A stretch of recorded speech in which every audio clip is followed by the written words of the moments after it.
Eu fico muito feliz e triste, né? Feliz porque posso novamente estar falando com a igreja, estar trazendo algo de Deus. Feliz pela confiança que o pastor Carlos tem depositado. E triste porque eu não sei quando isso vai acontecer de novo. A gente vai voltar para o Brasil daqui a algumas semanas.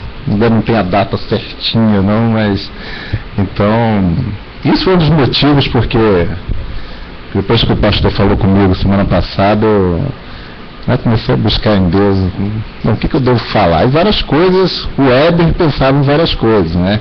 Falei, já sei, como eu me sinto uma família na igreja, falar da igreja como família, mas não era para eu falar isso, né? Eu falei, não, então não é isso. Falar de comunhão entre os irmãos, várias coisas, mas a verdade é que Deus já vinha falando antes disso e a despedida vai ficar mesmo para outro dia, né? A gente tem que falar o que Deus quer que a gente fale, amém? Bom, então vamos abrir nossas Bíblias no Salmo, um salmo bastante conhecido, Salmos 42, e eu vou orar mais uma vez antes da leitura desse salmo.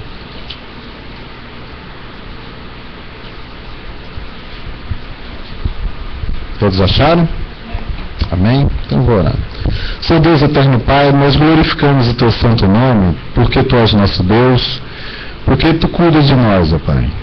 Nós glorificamos o Teu nome porque Tu és um Deus que enviaste Teu Filho para morrer por nós, ó Pai, de forma que agora nós podemos estar diante de Ti, ó Pai. Podemos estar na Tua presença, louvando e bendizendo o Teu santo nome. Nós te agradecemos, ó Deus, porque aqui está a Sua igreja. Aqui está aqueles, ó Pai, que um dia creram no Teu nome, ó Pai. Nós te pedimos, em nome de Jesus, que não possamos ser apenas teóricos quando ouvimos a Tua palavra, Pai. Nós queremos praticá-la, Pai. E precisamos do Teu Santo Espírito para isso. A nossa oração, ó Deus, é que Tu nos enchas do Teu Santo Espírito, ó Pai. A nossa oração, ó Pai, é que a Tua palavra, Pai, ela possa penetrar no nosso interior, na divisão, ó Pai, da alma, medula, espírito em nós e fazer efeito, ó Pai. Ó Deus de amor, nós entregamos a Ti a nossa vontade, ó Pai. Nós entregamos o nosso coração, a nossa alma e oramos em nome de Jesus. Amém. Antes de ler o Salmo 42, ele foi escrito, na verdade, por um levita. Ele fazia parte de uma família, se eu não me engano, família de Coré. E esse salmista, esse levita, ou seja, uma pessoa que trabalhava na igreja, né, provavelmente na parte da música, ele estava passando por um problema. Ele estava passando realmente por um problema. A gente não sabe bem qual era. Mas nesse salmo, quando ele escreveu, ele dá algumas dicas. Ele fala que o problema dele, que ele passava, era tão grande que os inimigos dele riam dele, de forma que eles falavam assim: cadê seu Deus? Não existe Deus? A depressão, a tristeza que esse homem passava era tão grande que ele diz no salmo que o alimento dele à noite eram as lágrimas. Ou seja, já viu aquela pessoa que está em depressão, não consegue comer e só chora? Era mais ou menos por isso que ele estava passando. E ele traz à tona algumas lembranças. Olha, eu lembro o tempo bom, né? Você está deprimido, você lembra da época boa. Eu lembro quando eu ia no templo com a multidão cantando e louvando, porque agora era só tristeza. Então esse salmo é uma conversa dele com a alma dele. Ele está falando com a própria alma, ou seja, com ele mesmo, com Deus e, creio eu, conosco, que vamos ler agora. Então é uma conversa bem interessante dele com a alma. Vamos ler. Assim como o cervo ou a corça brama pelas correntes das águas, assim suspira minha alma por Ti, ó Deus. A minha alma tem sede de Deus, do Deus vivo. Quando entrarei e me apresentarei ante a face de Deus, as minhas lágrimas servem de mantimento dia e de noite. Enquanto me dizem constantemente: onde está o teu Deus? Quando me lembro disso, dentro de mim derrama minha alma, pois eu havia ido com a multidão. Fui com eles à casa de Deus, com voz de alegria e louvor, com a multidão que festejava. Por que estás abatida, ó minha alma? E por que te perturbas em mim? Espera em Deus, pois ainda o louvarei pela salvação da sua face. Ó meu Deus, dentro de mim a minha alma está abatida. Por isso lembro-me de ti desde a terra do Jordão, e desde os Hermonitas, desde o pequeno monte. Um abismo chama outro abismo, ao ruído das catadupas, mas as tuas ondas e as tuas vagas têm passado sobre mim. Contudo, ó Senhor, mandará a sua misericórdia de dia e de noite. A sua canção estará comigo, em oração ao Deus da minha vida. Direi a Deus, minha rocha, por que te esqueceste de mim? Por que ando lamentando por causa da opressão do inimigo? Com ferida mortal meus ossos me afrontam, os meus adversários, quando todo dia me dizem, onde está o teu Deus? Por que estás abatida, ó minha alma? E por que te perturbas dentro de mim? Espera em Deus, pois ainda o louvarei, o qual é a salvação da minha face e o meu Deus. Amém. Alma. Há pouco tempo eu conversava com um amigo que ele não acredita em alma. Ele acredita que nós somos frutos do acaso e nós somos isso. Cérebro, carne, ossos. Que quando morremos, acabou. Não existe nada além disso. Não existe uma alma para ir para lugar nenhum. E conversando com ele sobre essas coisas, eu falei, não, eu creio sim que eu não sou isso. Quando eu morrer, o Weber morreu, tá lá. Não, existe uma alma. E a Bíblia nos diz isso em Gênesis, capítulo 2, versículo 7, quando diz o seguinte, que Deus criou o homem do pó da terra, pegou, assoprou o fôlego do espírito da vida e formou o homem alma vivente. E é interessante que a Bíblia também diz que essa alma vivente, ela foi feita à imagem e semelhança de Deus. E a gente entende isso, para resumir, que essa alma vivente era livre. Ela era livre porque ela poderia escolher amar ou não a Deus. E era livre e criada de tal forma que nela não existia essa sede. Ela era completa, plena. Não havia necessidade de mais nada nessa alma. Ela tinha perfeita harmonia, coinonia com Deus. Eles se completavam. E assim era a alma humana criada por Deus, era assim que foi feita. De forma livre, perfeita comunhão, sem essa sede, sem essa fome, sem nenhuma necessidade. E todos nós sabemos que, infelizmente, essa liberdade foi usada de outra forma. E o homem, com sua alma, escolheu ser o seu próprio Deus, interrompendo assim a harmonia que havia no princípio. Ele escolheu ser dono dele mesmo, ser ele mesmo, e interromper a harmonia, a comunhão que ele tinha no princípio. E a gente entende que isso resultou em algo terrível. E quando eu digo que a gente entende, é porque cada um aqui sabe exatamente do que eu vou falar agora. São algumas características de nossa alma, porque a nossa alma, na verdade, somos nós. E a alma humana tem sede. Ela é incompleta. Ela não é plena. Ela busca por algo.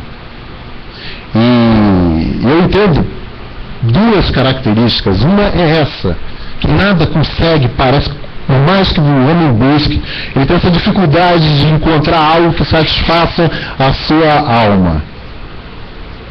Há sempre essa necessidade, esse problema de tentar se encher com algo. Só que, por outro lado, também é característica da alma humana que, enquanto a gente sente essa necessidade, há na alma humana também sempre uma esperança de que algo vai preencher. Por isso que a gente busca. Por isso que o ser humano anda buscando sempre alguma coisa para tapar esse vazio. Há o vazio, mas também há uma esperança que algo possa tapar. Infelizmente, a maioria das pessoas nunca conseguem tapar. No dia que essa esperança acaba, ou que você não tem mais a esperança de tapar a sede da sua alma, o nome disso é suicídio. Você perdeu a esperança, você se mata, que acabou, eu não tenho mais essa esperança, né? Dizem que o suicida ele não quer morrer, ele quer que a dor acabe, e é justamente a dor da alma. Então essas duas características da alma humana, essa sede, essa vontade de que algo nos complete. E é interessante como a gente traduz isso que a gente quer que invada a nossa alma. A gente tem uma palavra interessante para isso, que é felicidade, né? Todo mundo quer ser feliz. A felicidade vai ser aquilo que vai preencher, vai dar razão, vai dar sentido à minha vida, à minha alma. E eu estava estudando e eu vi que a filosofia, com seus filósofos, existe um ramo da filosofia que diz que é impossível para a alma humana ser feliz, que ela vai estar sempre buscando. E eu continuei estudando, e alguns desses homens inteligentes, desses filósofos, eles apresentaram várias razões por que eu e você nunca vamos conseguir ser felizes, plenos. E pelo menos 4 delas eu me lembro. Ele diz o seguinte, principalmente no mundo contemporâneo, fala assim: olha, você não vai conseguir ser feliz, a sua alma não vai ser feliz, porque o homem contemporâneo, ele busca a felicidade, primeiro, no prazer. Você é feliz quando faz aquilo que te dá prazer. Isso não é mentira. Você é feliz quando faz aquilo que te dá prazer. Vou tentar explicar melhor. Comprar te dá prazer? Então, o cara sai comprando, né? A mulher sai comprando, porque eu sinto prazer quando eu estou comprando. Quando eu paro de comprar, o vazio volta. Mas, quando eu estou comprando, aquilo volta. Namorar te dá prazer? Então, quando está namorando, está lá, você está feliz. No momento que você para, o vazio volta. Eu acho que eu já falei isso aqui, uma coisa que eu percebo nas empresas é a diferença da segunda e da sexta-feira.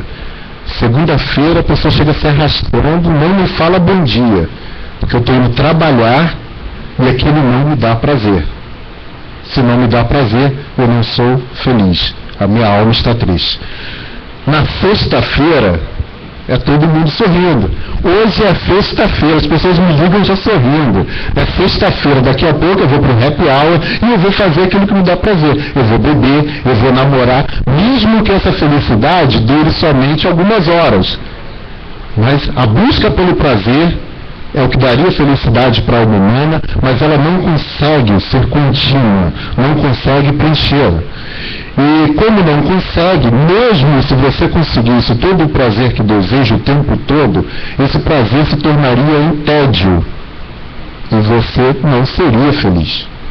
Eu concordo com os filósofos quando eles dizem isso.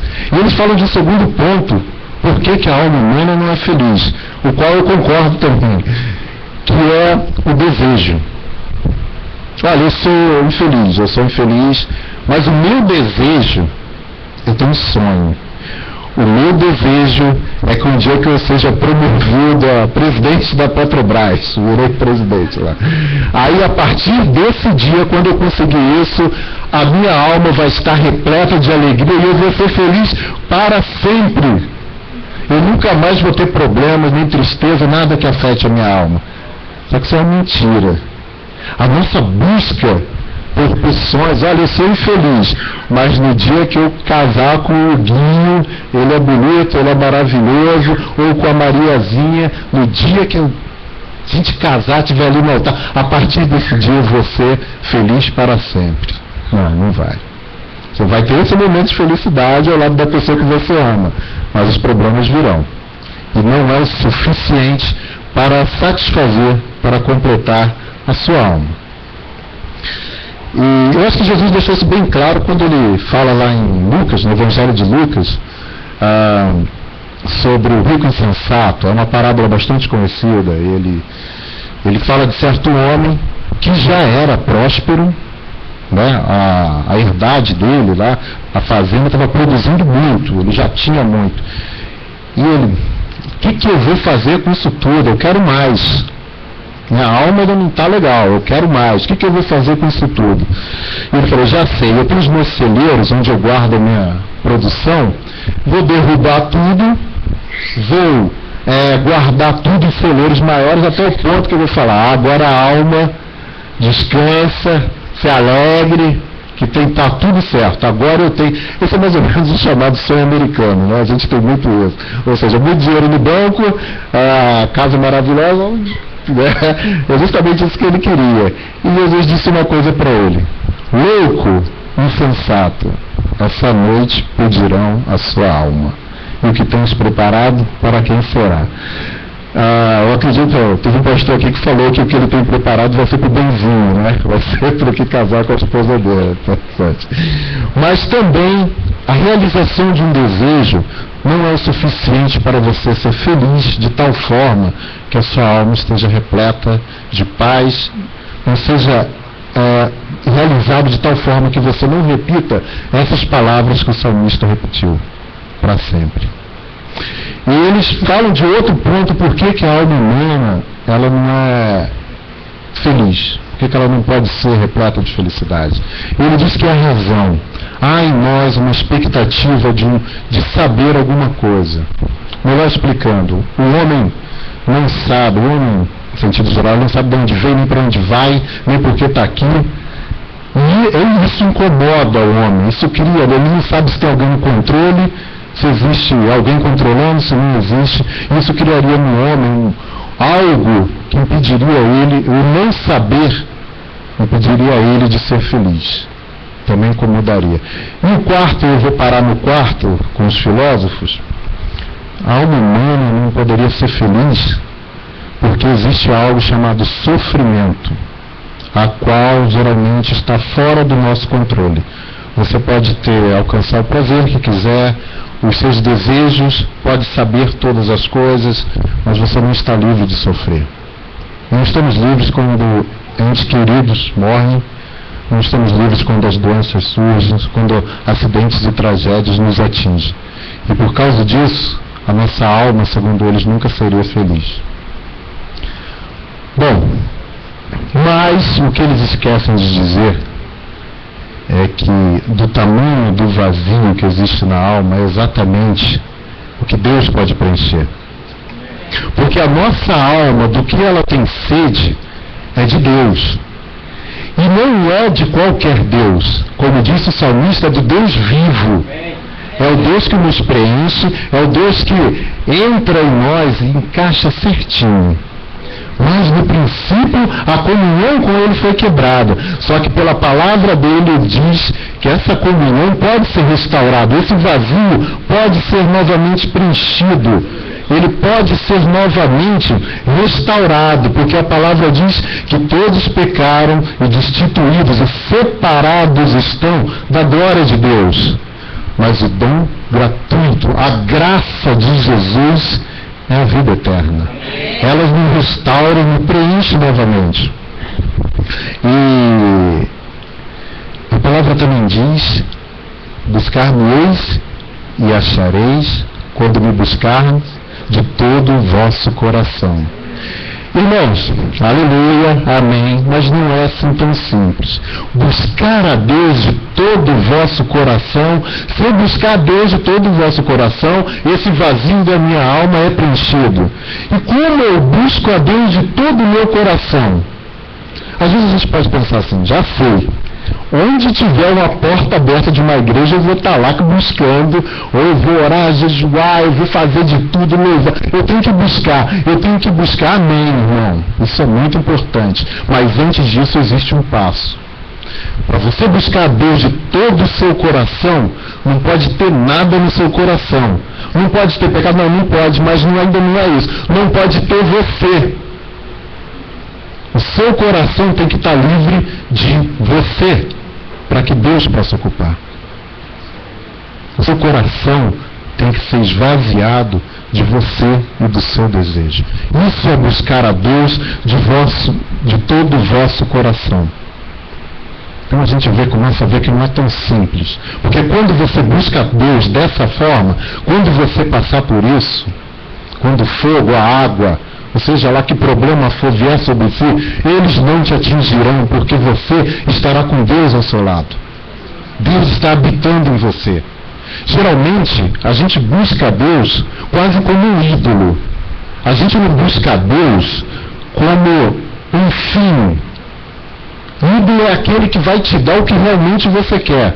A gente busca a Deus como aquele que vai dar o que eu quero. Lembra do desejo que eu falei, do prazo? A gente busca a Deus como porque Ele vai me dar aquilo. Não. Buscar de todo o vosso coração, Ele é o meu desejo. O meu prazer está nele. Se não for assim, eu não estou buscando Ele de todo o vosso coração.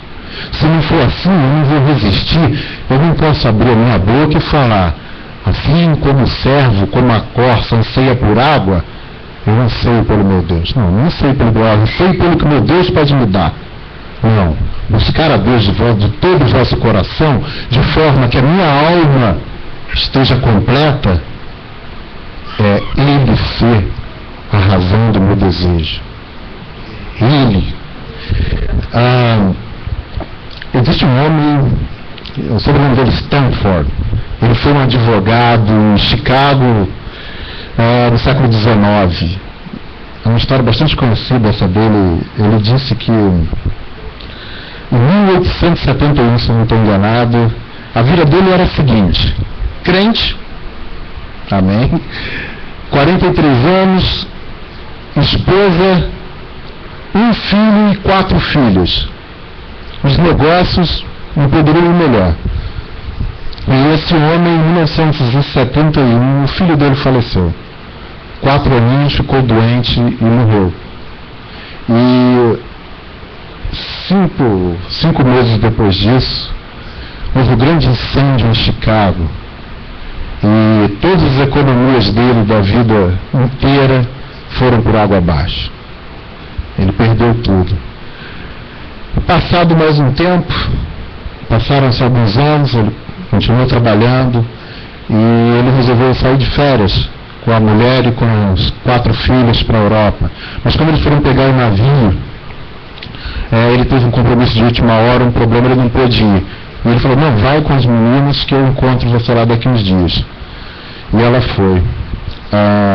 Passado algum tempo, ele recebeu o telegrama da Inglaterra, da esposa dele, dizendo, houve um naufrágio, 226 pessoas mortas, só eu da nossa família sobrevivi. As 4 filhas morreram. O que devo fazer? Foi a pergunta dela. E ele resolveu pegar o navio e ir buscar a esposa que estava na Europa. E quando ele estava passando no meio do oceano, e o comandante chamou ele e falou, olha, nós fizemos uns cálculos, e aqui neste local que nós estamos passando agora, é o local onde aconteceu o naufrágio. E aquele homem desceu para o camarote dele, e ele compôs um hino que é muito famoso. It's Well With My Soul, que em português a gente canta Sou Feliz. A música diz, vai tudo bem com a minha alma. Ele perdeu tudo e escreveu um hino dizendo, vai tudo bem com a minha alma. E quem vê a letra do hino entende por que ele disse, vai tudo bem com a minha alma. Depois disso, ele teve mais uma filha, se tornaram missionários em Jerusalém, pregando para judeus e muçulmanos. Tinha um propósito a vida dele. Mas, irmãos, só dá para você falar, diante dos problemas, das circunstâncias, vai tudo bem com a minha alma, se você estiver repleto de Deus. Aí você tem forças para enfrentar. Se a sua sede estiver no Senhor, você vai dizer, diante de qualquer coisa, vai tudo bem com a minha alma. Ser repleto de Deus, eu disse que a gente precisa se esvaziar, entregar nossa vida e nosso desejo a Deus, através de Jesus. E é interessante que tem algo mais, eu acho que demonstra isso, quando a gente faz isso, tem algo mais. E não é quando a gente consegue tudo o que quer. O apóstolo João disse o seguinte, talvez como referencial para isso, ele disse, amados, vamos amar uns aos outros, porque o amor vem de Deus e todo aquele que ama é nascido de Deus e conhece a Deus.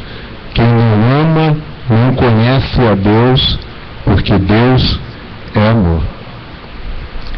O amor é simplesmente a maior característica daquele que é nascido de Deus e daquele que busca a Deus de todo o coração. Não existe outra forma para você demonstrar que a sua sede está no Senhor. Não existe outro jeito. É o amor, a maior característica, o maior efeito de quem tem isso no coração. Jesus Cristo acho que foi bem claro quanto a isso, quando um homem um doutor da lei, um homem instruído, um judeu instruído, inteligente, foi testar Jesus e falou: mestre, como é que eu faço para ir para o céu, para ter a vida eterna? O que devo fazer? Jesus conhece os corações, sabia porque ele estava perguntando, e falou assim: você conhece a Escritura? Diz o que lá? Aí o homem, o doutor da lei, respondeu o seguinte: não, lá fala, olha, amar o Senhor teu Deus, e é disso que a gente está falando aqui, com toda a sua força, com todo o seu entendimento, com toda a sua alma, com todo o seu coração, e ao próximo como a ti mesmo. E Jesus falou assim: perfeito, boa resposta, então faz isso aí, e você vai para o céu, você viverás. E eu imagino Jesus já saindo quando ele pergunta: tá bom, mas quem é o meu próximo? Quem é o meu próximo? Aí que Jesus fala: olha, um homem ia de Jerusalém para Jericó, ou Jericó para Jerusalém. E naquele trajeto, alguns assaltantes pegaram ele, bateram, roubaram tudo. Tiraram tudo dele e deixaram o homem caído na estrada. E passado algum tempo, veio um sacerdote, um religioso, viu a cena, viu aquele homem caído e passou longe. Passado um outro tempo, veio um levita, duvidar tocava piano lá na igreja dele, né? Aí viu lá o homem caído, machucado, passou longe também. E veio o samaritano. Quem era o samaritano? Era inimigo do cara para quem Jesus estava contando essa parábola. E veio o samaritano e teve íntima compaixão. Ele sentiu aquilo que o próximo dele estava sentindo. Ele sentiu, ele amou. Então ele cuidou do homem, cuidou das feridas, levou ele para uma estalagem, para uma pensão, pagou a estadia dele, ainda deu dinheiro, cuida dele. Jesus contou essa história e perguntou: quem é o próximo nessa história? Quem é o próximo? É o samaritano. Irmãos, se estar cheio de Deus é amar o próximo, eu faço uma pergunta. Na parábola do samaritano, onde está Deus? Alguém se arrisca? Nessa parábola, onde está Deus? Onde? Deus é o sacerdote que passou longe? Deus é está no samaritano, o Valtinho falou. Os irmãos concordam? Todo mundo concorda? Olha, eu não discordo. Eu acho que Deus está no samaritano, mas muito mais do que está caído. Porque a palavra dele fala só no último dia, aqueles que têm a alma completa, aqueles que estão em Deus, no último dia, eu vou falar assim: olha, vocês à minha direita, porque quando eu estava caído, vocês foram lá e me ajudaram. Quando eu estava com fome, vocês me deram de comer. Quando eu estava com sede, quando eu estava nu, vocês me ajudaram. Então, se Deus está nessa parábola, ele pode estar no samaritano, mas muito mais do que está caído. E a gente quer demonstrar que está cheio de Deus, quer ser feliz, quer ter sua alma repleta de felicidade, meu irmão. Ame o próximo. Ame o próximo. Aí você vai poder falar: Senhor, a minha boca vai se encher de canto, de alegria. E não importa qual dificuldade, eu vou conseguir passar por ela, porque eu não vou estar sozinho. A minha esperança vai estar no Senhor. Amém? Eu também eu quero finalizar contando algo que acho que eu já compartilhei uma vez com o pastor, se não me engano, que eu aprendi sobre essa busca por Deus, essa busca por encher a alma de Deus, não de algo mais. Eu sei que sempre fica na gente uma preocupação em relação às outras coisas. Nós somos humanos, a nossa alma humana, ela fica preocupada. Olha, eu sei que Deus, eu tenho que me esvaziar do resto, buscar a Deus, mas eu não vou me preocupar com o meu trabalho, com a minha família, com as outras coisas. Aí isso Deus fala: buscar primeiro o meu reino, e as demais coisas serão acrescentadas. E eu estava trabalhando uns 8, 9 anos atrás numa plataforma, num navio sonda, na verdade, um navio de perfuração, e com uma pessoa bem simples eu aprendi uma lição. A tripulação dessa embarcação era muito difícil. Não era nada contra os russos e holandeses, mas esses que estavam a bordo do navio realmente estavam muito difícil, né?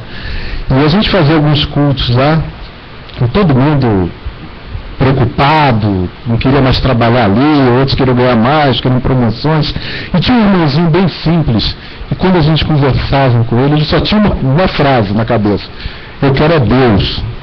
Eu quero é Deus. Aí no começo eu falei: esse cara é maluco, né? Tô falando um negócio sério, eu quero é Deus, eu quero é Deus. E eu passava às vezes por ele no convés, ô irmão, eu quero é Deus, eu quero é Deus. Eu amém. E o tempo foi passando, e eu vi que aquele homem estava repleto da sede de Deus. O que ele queria, ele não estava mentindo, ele queria era Deus. Ele queria era Deus. Enquanto nós estávamos preocupados com as coisas da vida, se eu ia ser promovido, se alguém ia ser mandado embora, se o chefe era brabo, ele fazia o trabalho dele sem saber falar: o que eu quero é Deus. Amém? E é minha oração, irmãos, que a gente possa viver dessa forma, que a gente possa dizer: eu quero é Deus. A minha alma tem sede de Deus. A minha esperança está no Senhor. Amém? Então vamos orar, pedir aos irmãos fiquem de pé.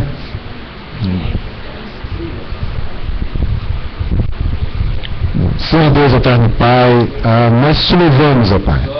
Nós te louvamos porque Tu és o único que pode preencher o nosso coração, a nossa alma, Pai. Nós te pedimos perdão, ó Deus, porque pelas vezes em que buscamos outras coisas, ó Pai, preencher a nossa alma, nós sabemos que só Tu é capaz de fazê-lo, ó Pai. Ó Deus de amor, nos perdoas, ó Pai. Senhor Deus, nós te pedimos, ó Pai. Senhor Deus, nos enche com o Teu Santo Espírito, ó Pai. Ó Deus de amor, trabalhe em nossas vidas, ó Pai, de forma que possamos, ó Pai, estar felizes, porque sabemos, ó Pai, que mesmo nos momentos difíceis, ó Pai, mesmo, ó Pai, nas tristezas, Tu estás conosco, ó Pai, porque a Tua vara e o Teu cajado nos consolam, Pai. Ó Deus de amor, nós queremos declarar, ó Pai, Tu és nosso pastor, e por isso não temos tido falta de nada, ó Pai. Ó Deus de amor, muito obrigado pela Tua bondade, pela Tua misericórdia, Pai. Fica conosco, nós choramos em nome de Jesus. Amém.